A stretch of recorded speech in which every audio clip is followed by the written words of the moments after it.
When I opened the bank statement and saw my account practically empty, I felt the world crumble beneath my feet.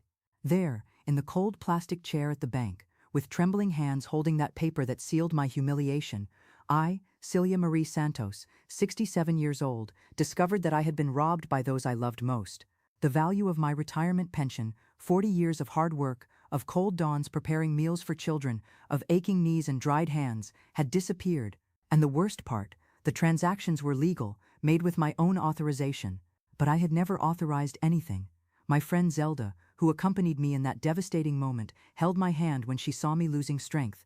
"Celia, breathe, my dear," she whispered, but her voice seemed to come from far away. I couldn't stop looking at those numbers, at those dates, at that cruel reality that hit me like a punch to the stomach. $40,000. $40,000 that represented my simplest dreams, a garden renovation, a trip to see my brothers in Alabama, a new sofa to receive my grandchildren with dignity. The manager, a young man with glasses and a tie, looked at me with a mixture of pity and discomfort. "Mrs. Celia, all movements were made with your card and password. There's even your signature here," he explained, showing me documents I had never seen. My signature, my handwriting, but I didn't remember signing that. How was it possible? It was then that the memory hit me like lightning. 3 months before, when I finally got my retirement pension after struggling so much with the paperwork, I had given all the documents to my son Andrew. "Mom, let me take care of everything. You've suffered enough," he had said, with that smile that always reassured me, and beside him Talia, my daughter-in-law, nodded in agreement. "That's right, Mom Celia. You rest and we'll handle everything." Now I understood. The blank signatures they asked me to give as a precaution, the documents that needed to be organized, the inexplicable delay for the first payment to hit the account. Everything made sense, a bitter and painful sense that made me question everything I believed about family, about love, about trust. I left the bank in silence, carrying not only the certainty of betrayal, but the weight of a lifetime of sacrifices that seemed to have been thrown in the trash. The streets of Golden Ridge, our small town where everyone knows each other, seemed to look at me with pity. Did everyone already know? Was I the last to discover my own humiliation? To understand how we got here, I need to go back in time, when everything started so differently from what it became. I was a simple woman, born and raised in rural Alabama, daughter of farmers who could barely write their own names. I married young to Anthony, a hard-working man who gave me 3 children. John, the eldest, who went to New York looking for better opportunities. Mary, my only daughter, who moved to the countryside after marriage. And Andrew, the youngest, the apple of my eye, who was always more sensitive, more affectionate, closer to me. When Anthony died 15 years ago from a sudden heart attack at 52, I found myself alone with 3 children to raise and insufficient income. That's when I got the job as a lunch lady at the municipal school. I remember the first day as if it were yesterday, me trembling with nervousness, afraid I couldn't handle it, but determined not to let my children go without. For 40 years, I woke up at 5 in the morning, 6 days a week. I prepared porridge, soup, bread with margarine, fruit juice for hundreds of children. My hands were marked by years of work, permanent calluses, always broken nails, skin dried by the steam from enormous pots. But I did everything with love, because I knew that for many of those children, the school lunch was the only decent meal of the day. I saw generations pass through that school kitchen. Children I fed grew up, graduated, had children, and brought those children for me to feed too. I was always respected in the community. Mrs. Celia from the cafeteria, they called me affectionately. I was someone who made a difference in people's lives, even if in a simple way. During all those years, I raised my children practically alone. John became an electronics technician and got a good job in New York. Mary became a teacher and built a solid family in the countryside. And Andrew, my Andrew was always different, more of a dreamer, less focused on studies, but with a heart I believed was pure. When Andrew met Talia 5 years ago, I was genuinely happy. She was a beautiful young woman, 28 years old, with always styled hair, impeccable nails, clothes that seemed too expensive for our simple standard of living. She worked as a receptionist at a private clinic and had an educated way of speaking that impressed me. "Mom Celia," she called me from the first day, "you're an inspiration to me. Raising 3 children alone, working for so long, what strength." Her words were sweet as honey, and I, needy for the recognition I rarely received, let myself be enveloped by that apparent admiration. Talia always offered to help me. She would go with me to the doctor when Andrew was working, help me with grocery shopping, praise my homemade food. "You cook better than my mother," she would say, laughing. And I, foolish me, felt special, loved, important in someone's life besides my grandchildren. When they got married 3 years ago, I dreamed of grandchildren running through the house, of Sunday lunches full of laughter, of the united family I always wanted to have. Talia said she wanted to take care of me, as if I were her own mother, and I believed those words wholeheartedly. The first time I suspected something was wrong was too subtle for me to notice at the time. Talia started making comments about my house, always disguised as concern.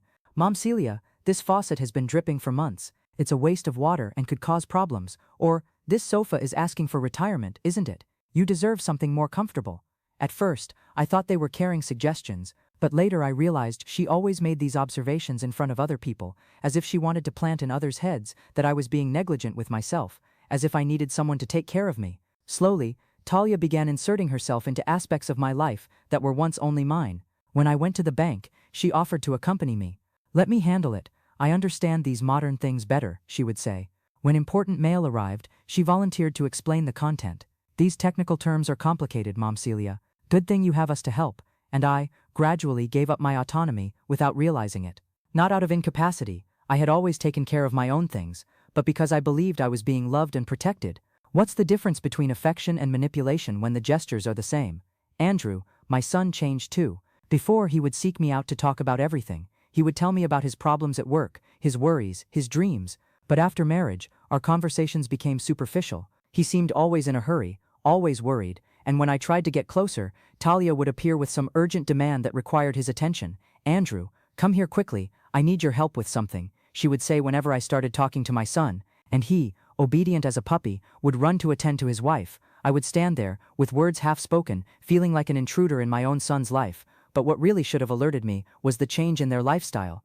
Andrew worked as a salesman in a furniture store, an honest job but not particularly well paid. Talia earned little at the clinic. However, suddenly, they started showing up at home with new clothes, expensive shoes, a latest model cell phone for each of them.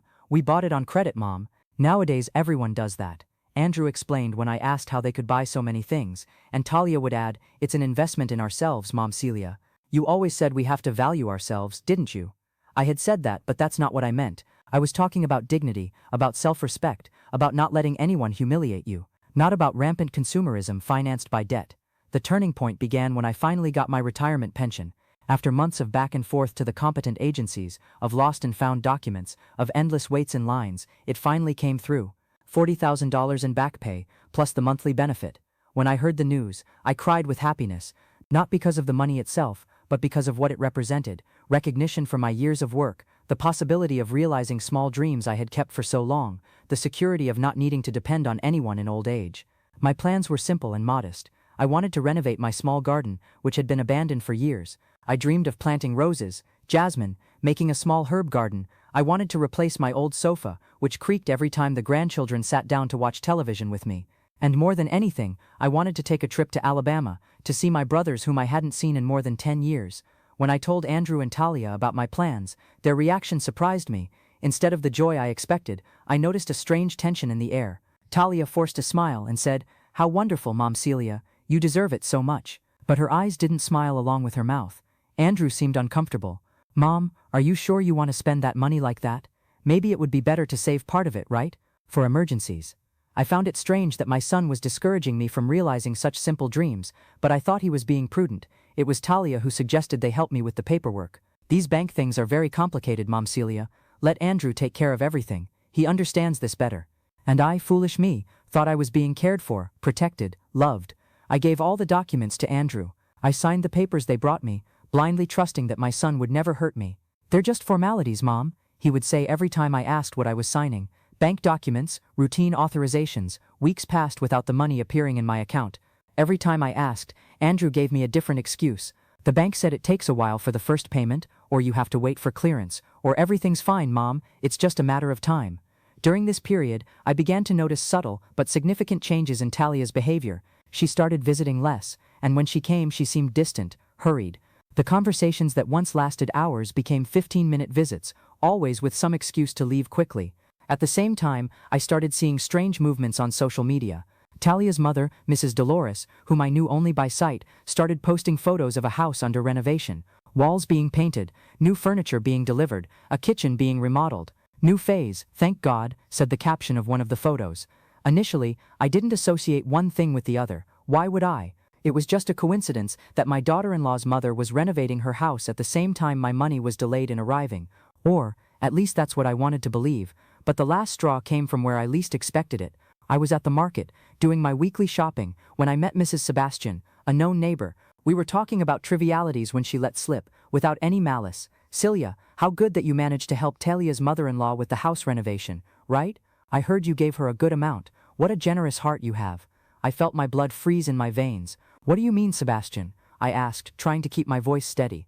"Oh, Talia herself mentioned at the bakery that you had helped her mother with money to renovate the house, that the house was in terrible condition, and you, with a good heart, decided to help. She said you mentioned that you already have where to live, so you preferred to help someone who was in need." Every word from Mrs. Sebastian was like a stab to the chest. I had never said anything like that. I had never authorized any help for Talia's mother. In fact, I barely knew the woman. We had only spoken in polite greetings during the wedding. I arrived home trembling, with my heart racing. I immediately called Andrew, but he didn't answer. I sent a message, and the reply came hours later. "Mom, I'm working. We'll talk later." I called Talia, and she didn't answer either. It was then that Zelda, my friend of decades, suggested we go to the bank to check my situation. "Celia, something is very wrong. Let's clear this up once and for all," she said, with the determination of someone who had witnessed too many injustices in life to stay silent. And that's how we arrived at that devastating moment at the bank, looking at my empty account and at the receipts for transactions I had never consciously authorized. If this story is touching your heart as it touched mine living it, please like and subscribe to the channel to continue following real stories of overcoming like this one. Unfortunately, stories like mine are more common than they should be, but I believe that by sharing our experiences, we can strengthen each other. After the discovery at the bank, I spent 3 days in shock. I couldn't eat, sleep, or even talk properly with my grandchildren when they came to visit me. The betrayal was so deep that I felt physically sick. It wasn't just the money. It was the complete break of trust, the realization that I had been manipulated by people I loved more than my own life. On the 4th day, I decided to face the situation. I called Andrew and said we needed to talk urgently. He tried to postpone it, but my voice must have conveyed the seriousness of the moment, because he agreed to come to my house that same afternoon. When Andrew arrived, he came alone. Talia, he said, was taking care of her mother, who had become ill after moving to the renovated house. Ironic, I thought, taking care of her mother with my money. "Andrew," I began, trying to keep my voice steady, "I know everything. I went to the bank, saw the statements, know that you used my money to renovate Talia's mother's house." My son turned pale. For a moment, I thought he was going to faint. His hands trembled when he tried to grab the glass of water I had served. "Mom, I can explain," he began, but his voice came out weak, without conviction.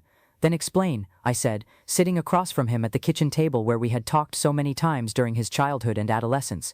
And then Andrew told me everything. How Talia had discovered that her mother was living in precarious conditions, with leaks in the house, without adequate running water, with electrical problems. How she had become desperate and started pressuring Andrew to find a solution. "She said it was temporary, Mom, that we were going to replace the money as soon as we got a loan. She said you would understand, that family helps family, that you always taught us that. And why didn't you ask me directly?" I questioned. "Why the lies, the manipulation?" Andrew lowered his eyes, ashamed. "Talia said you would worry, that you would want to know all the details, that it would complicate things. She said it was better to solve it and then tell you. She said, I repeated. "And you, Andrew? What did you think? What did you feel? Didn't it cross your mind that you were stealing from your own mother?" It was the first time I used the word stealing, and the impact was visible. Andrew began to cry, thick, desperate tears, from someone who finally saw the dimension of what he had done. "Mom, forgive me," he sobbed. "I didn't think it was stealing. I thought it was just temporary help, that we would replace everything, that you wouldn't even find out, that I wouldn't even find out," I repeated slowly. "In other words, you planned to lie to me forever." Andrew couldn't answer, and I, looking at my destroyed son in front of me, felt a complex mixture of feelings: anger, disappointment, sadness, but also a hint of pity. I realized that Andrew wasn't the main villain of this story. He was a victim of Talia's manipulation as much as I was. "Where is your wife?" I asked. "At her mother's house. The two are living together now in the renovated house." "And how is the situation between you?" Andrew sighed deeply. "It's not good, Mom. Since the money ran out, Talia has changed with me too. She's always irritated, always demanding that I find more money somewhere. She says her mother can't go back to living the way she lived before." It was then that I began to understand the complete plan. Talia hadn't used my money just to renovate her mother's house. She had created a situation where it would be impossible to go back. Her mother was now accustomed to a higher standard of living, and someone would have to sustain that. And that someone would be my son, or rather, it would be me, through my son. "Andrew," I said, carefully choosing my words, "you need to make a decision. Either you're on the side of your family of origin, where you learned values like honesty and respect, or you're on the side of people who use manipulation and lies to get what they want. My son looked at me with eyes red from crying so much. Mom, I don't know what to do anymore. I love Talia, but now I see that she's not who I thought she was. In that moment, I felt unexpected compassion for my son. He had been manipulated as much as I had, maybe even more. Talia had used Andrew's love for her to make him betray his own principles, betray his own mother. What are you going to do now? I asked. I'm going to talk to her. I'm going to demand that she find a way to return the money to you. Even if we have to sell something, get a loan, work nights and weekends. I shook my head. Andrew, $40,000 can't be obtained by selling some clothes or working overtime. And even if you could, the problem isn't just the money. What is it then, Mom? The problem is trust, it's respect, it's consideration. You treated me as if I were a person without my own will, without the right to decide about my own life. You infantilized me, manipulated me, humiliated me. Andrew remained silent for a long time. Finally he said, Mom, how can you forgive me? Do you really want to be forgiven, or do you just want to feel less guilty? I asked. The question caught him off guard. He became thoughtful, and I realized it was the first time my son really reflected on the difference between repentance and guilt relief. I want to be forgiven, he said finally, but I also want to deserve that forgiveness. 2 weeks after this conversation, I received a call from Andrew at 6 in the morning. His voice was altered, almost hysterical. Mom, a tragedy happened. There was a fire at Talia's mother's house. My first impulse was concern. Did anyone get hurt? No, thank God, but the house was badly damaged. The preliminary report points to problems with the electrical installation. I felt a chill down my spine. Problems with the electrical installation. Yes, it seems whoever did the renovation wasn't qualified. They made electrical shortcuts to save money, and that's what happened. Destiny, it seems, has a peculiar sense of justice. In the following days we discovered that the renovation had been done hastily, with cheap material and unqualified labor. The house that looked beautiful in social media photos was, in fact, a walking danger. Irregular electrical installations, poorly done plumbing, compromised structure. Talia's mother, Mrs. Dolores, had to move urgently to her daughter's house, and that's when Andrew and Talia's situation really started to get complicated.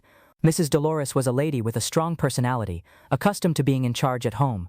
She arrived at the couple's house with 2 suitcases and the expectation of being treated like the queen of the house. After all, she argued, Andrew and Talia had offered to take care of her when they did the renovation.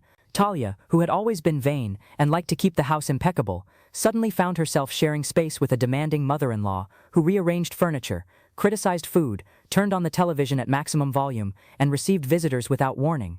Andrew, pressured between his increasingly irritated wife and his increasingly demanding mother-in-law, began to understand in practice what it meant to reap what you sow. It was during this tumultuous period that I received an unexpected visit.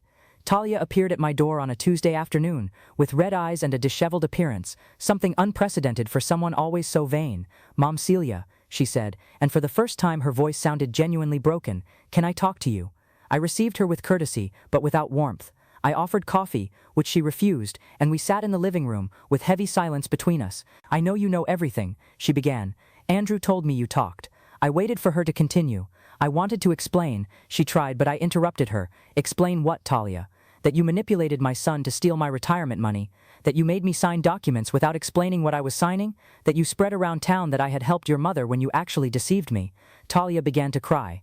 They weren't delicate tears like the ones I had seen from her other times. They were desperate tears, from someone who finally saw the size of the hole she had dug. Mom Celia, I was desperate. My mother lived in a horrible place, with leaks, without minimum conditions. I couldn't sleep knowing she was suffering. And you thought the solution was to make me suffer in her place. It wasn't that. I thought you wouldn't miss the money. You have your own house, guaranteed retirement, children who can help if needed. Talia, I said, trying to stay calm, you decided for me what I needed or didn't need. You infantilized me, disrespected me, humiliated me, and worse, you used my own son against me. She cried harder and harder. I know I was wrong. I know I was horrible, but you need to understand. I didn't want to hurt anyone. But you did hurt. You hurt a lot. We remained silent for a few minutes. Then Talia asked, what can I do to fix this? The question surprised me. I didn't expect her to take responsibility for fixing the situation. Do you really want to know? I asked. She nodded affirmatively. First, publicly admit what you did. Stop the lie that I helped your mother. Tell the truth to whoever wants to hear it. Second, find a way, I don't know how, but find one, to return at least part of the money. Third, apologize for real, not because you want to feel better, but because you recognize the harm you did. Talia looked at me with an expression I had never seen before, a mixture of shame, fear, and something that seemed to be, finally, honesty. And fourth, I continued, leave my son alone, stop using him as a shield for your manipulations, stop making him choose between you and his own conscience. In the months that followed, I witnessed a complete transformation in the family nucleus I thought I knew. Talia, pressured by the unsustainable situation at home with her mother living together, began to show her true personality. The masks fell, and Andrew could finally see who he had married. The forced coexistence between Talia and her mother became hell. Mrs. Dolores, accustomed to being independent despite financial difficulties, didn't adapt well to the role of dependent. She criticized everything, the food Talia made, the way she cleaned the house, the clothes she chose. Talia, in turn, began to demonstrate an impatience and cruelty that Andrew had never witnessed. I heard through neighbors, because in a small town everything is known, that she would scream at her mother, that she would leave the poor lady locked at home while she went out to work, that she would emotionally blackmail whenever her mother complained about something. Andrew sought me out several times during this period. He was devastated, lost, not knowing how to deal with the situation he had helped create. "Mom, I don't recognize the woman I married anymore," he told me in one of these visits. "She's always irritated, always blaming others for problems, always demanding that I find money somewhere to sustain the lifestyle she created for her mother. And what do you intend to do?" I asked